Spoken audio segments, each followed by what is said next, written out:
Je profite de cette délibération pour évoquer la question de la tarification sociale et écologique de l'eau. Il y a un an, ce conseil municipal ainsi que le conseil communautaire ont adopté un vœu pour une tarification sociale et écologique de l'eau. Je rappelle que l'objectif, c'est de préserver la ressource et de garantir l'accès à l'eau pour tous.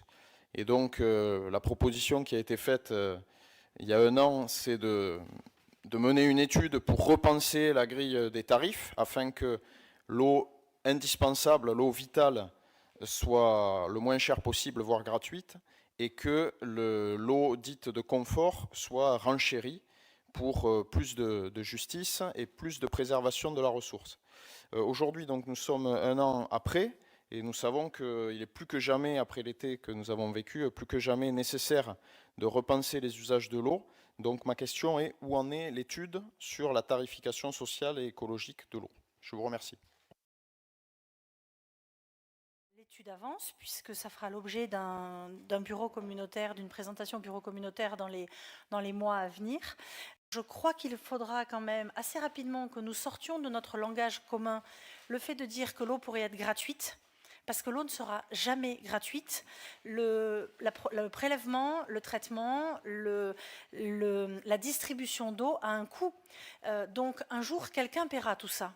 Donc parler de l'eau gratuite, je crois que c'est quand même méconnaître un petit peu à la fois ce que ça représente, à la fois le travail des agents qui œuvrent dans le cadre du service communautaire de l'eau, mais c'est aussi méconnaître un principe de réalité. Il y a quelqu'un qui paiera l'eau. La tarification sociale et environnementale, c'est un sujet sur lequel vous avez souhaité que nous puissions travailler. Nous allons y travailler. Mais j'insiste, je ne suis pas sûre qu'en disant aux gens l'eau est gratuite, ils soient plus attentifs à fermer le robinet. Je crois que le principe de la responsabilisation, il existe aussi pour tout le monde et qu'à un moment donné, connaître le prix de ce qu'on utilise, ça peut aussi permettre de se rendre compte combien c'est précieux.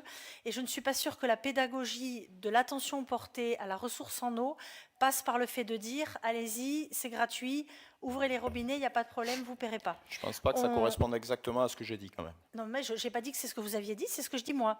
Mais je crois que c'est important de se le redire, parce que c'est facile qu'il y en ait un qui, au bout de la table, dise « l'eau est gratuite », et que tous les autres, de l'autre côté de la table, appellent à un principe de responsabilité de nos concitoyens, parce que je crois Oui, que mais c'est de sauf ça... qu'au bout de la table, personne n'a dit l'eau est gratuite et, Ah ben vous nous avez demandé et quand l'eau serait allons-y avec gratuite le pour robinet, certains. quoi. Vous nous avez bien parlé de gratuité de l'eau, monsieur, donc je me permets de reprendre Pour vos les propos. premiers mètres cubes, dans le cas, après examen avec l'étude, enfin voilà, c'est tout l'enjeu de cette étude, c'est justement de sortir de ces débats binaires et de pouvoir avancer et d'aller vers quelque chose qui soit social, qui soit écologique et qui, je l'ai dit, préserve la ressource et garantisse l'accès pour tous. Donc tout l'enjeu de l'étude, justement, c'est de sortir de ces positions de principe et d'aller vers une proposition qui soit réaliste et puis surtout qui nous permette de préserver la ressource en eau et de faire en sorte que tout le monde puisse y avoir accès, notamment pour les mètres cubes dits vitaux. Voilà. J'entends votre propos. Je vous demande de me donner les noms des gens qui n'ont pas accès à l'eau aujourd'hui. Personne sur l'Albigeois peut considérer qu'il n'a pas accès à l'eau. Donc le système qui est le nôtre ne vous va peut-être pas. Monsieur Boite voudrait intervenir. Pardon, oui, alors on va... on avait ici, quand j'étais en responsabilité de l'eau, fait une présentation. Je vais essayer de très rapidement et le plus synthétiquement possible revenir dessus sur cette notion de la gratuité de l'eau. Alors déjà, l'eau à Albi, elle n'est pas chère. Elle doit être de mémoire, mais à 0,00017 centimes le litre. Je pense que quand on achète un litre d'eau minérale, le différentiel est quand même important. Donc ça, c'est l'eau qui est servie au robinet aux Albigeois. Deuxièmement, comme information, savoir que le prix de la ressource, l'eau, c'est un don du ciel. Dans son traitement, ça coûte 10% du prix. 90% du prix du traitement de l'eau, c'est du fonctionnement. Il se trouve qu'à Albi et dans l'agglomération, on a ce qu'on appelle, il y a deux choses dans la tarification de l'eau. Il y a la part fixe et la part consommée. À Albi, on a toujours eu une politique où on avait une part fixe très très basse. Et en gros, on avait fait l'étude sur les 40 premiers litres gratuits. Les 40 premiers litres gratuits sur le budget de l'eau en ayant toujours en tête que c'est l'eau qui paie l'eau. Le différentiel, c'était 3 millions d'euros.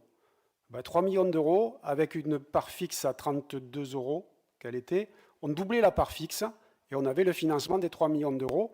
Et si on avait voulu faire de la démagogie électoraliste, on aurait dit, on va faire les 40 premiers litres gratuits, sauf que c'est dans la part fixe que tout le monde aurait payé l'eau sur les 40 premiers litres.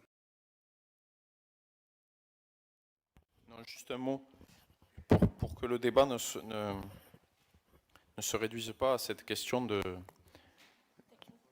la gratuité ou pas des premiers mètres cubes d'eau.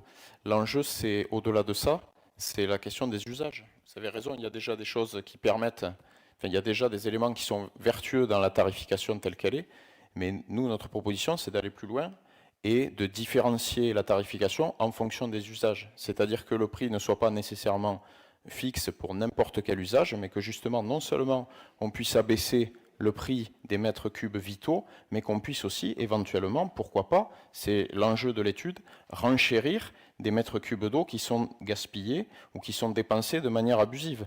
Donc c'est pas seulement une question sociale sur la question de la gratuité des premiers mètres cubes, c'est une question écologique globale sur la préservation de la ressource. Donc je pense qu'il faut prendre le débat sous tous ces aspects et pas le réduire à un seul aspect, sinon, à mon avis, on tape à côté.